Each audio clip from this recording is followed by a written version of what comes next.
I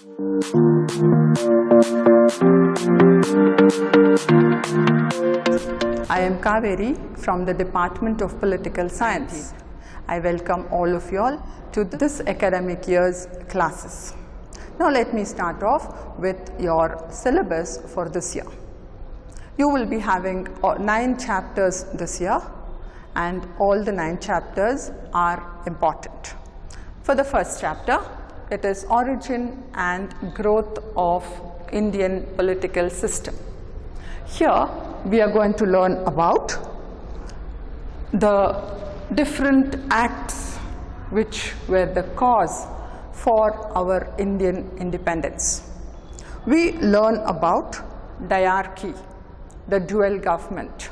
We also learn about the national movement, which has taught us patriotism.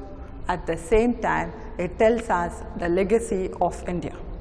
We learned the Government of India Act of 1935, which was made by the Britishers for us. The Indian Independence Act of 1947, which brought us independence in the end. Then we had to start off with the interim government, because the government had to be formed much before the Independence Day, that was August 15th, 1947. Hence, an interim, a government which would be there as an interim. So that government had to be started off. Then we conducted the first general elections, as well as we learn also about the problems faced for the integration of the princely states. We had British states as well as the princely states.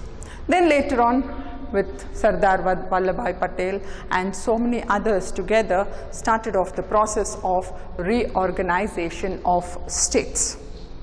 Next chapter comes about the election system in India. Here we learn what is elections, the importance of elections. Why should elections be conducted at all? Elections is the part and parcel of a democratic government. Without elections, democracy becomes zero. Democracy requires elections for all of it. Now we evaluate the electoral rolls.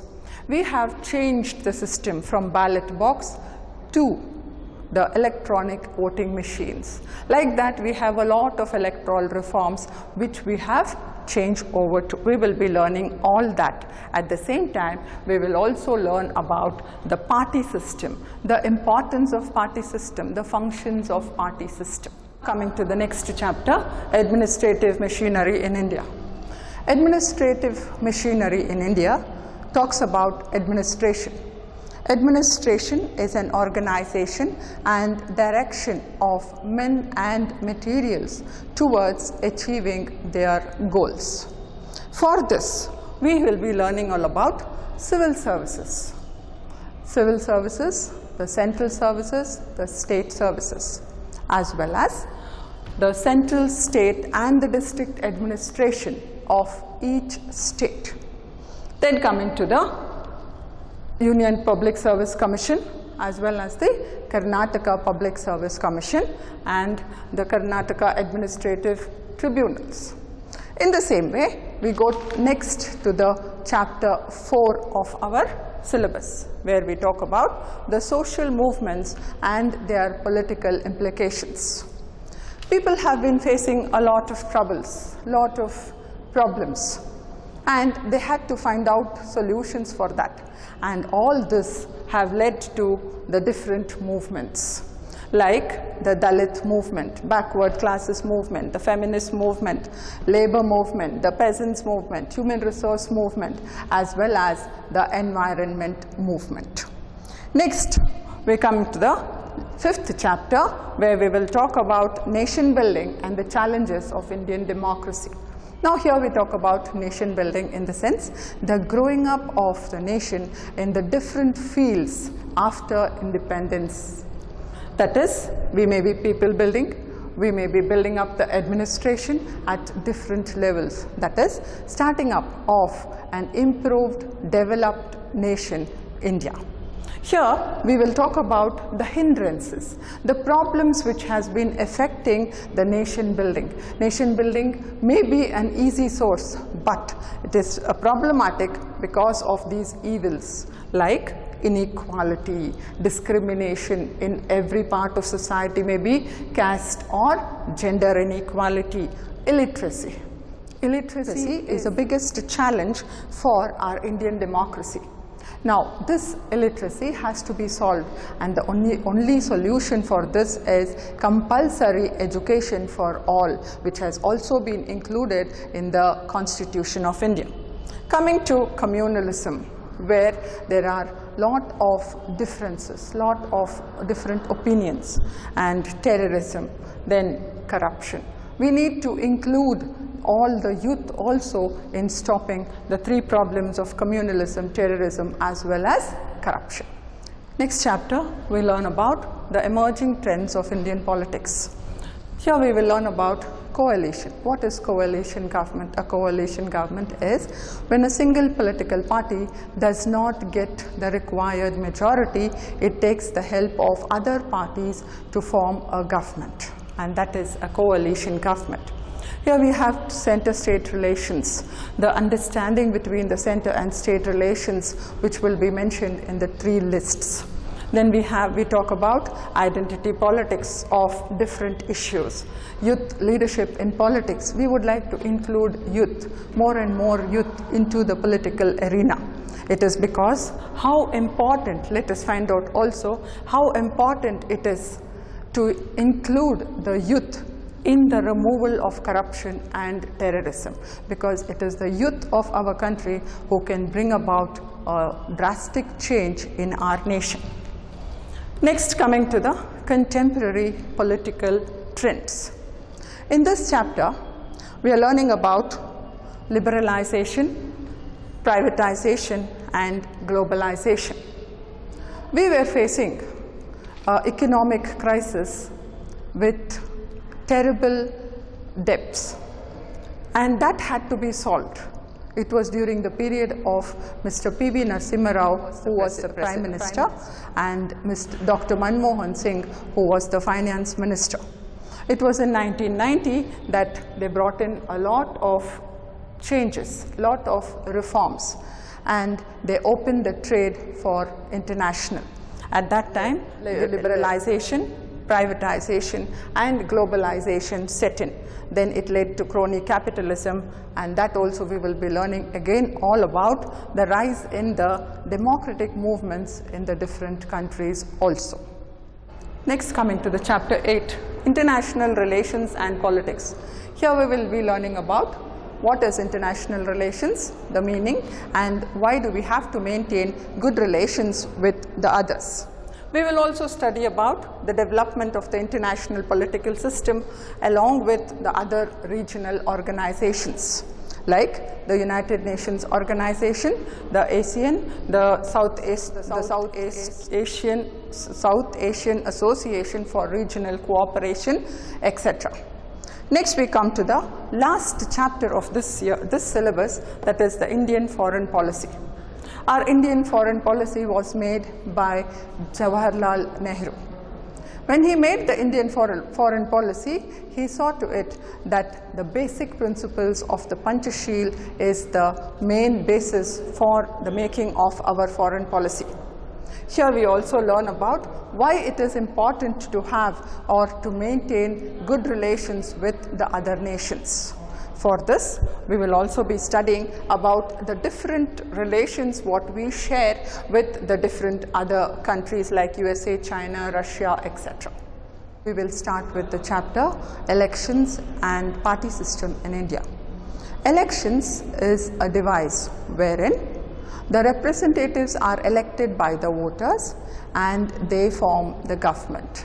In a democratic country, we require elections. In fact, if not for elections, democracy does not exist.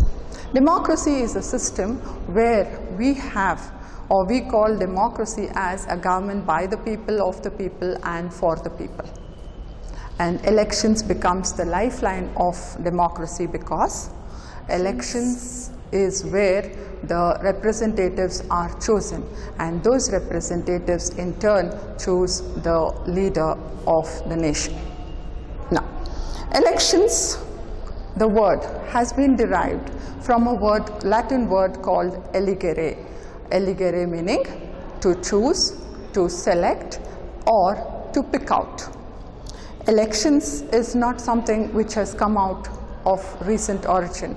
It has been there for the last many years, in fact since the 17th century. In the 17th century, elections were being used by the Romans as well as the ancient Greece. They used the process of elections to select the emperors as well as to select the holy popes. It was right from the beginning that we've been having elections, but the methods, the types, etc. only has been changing.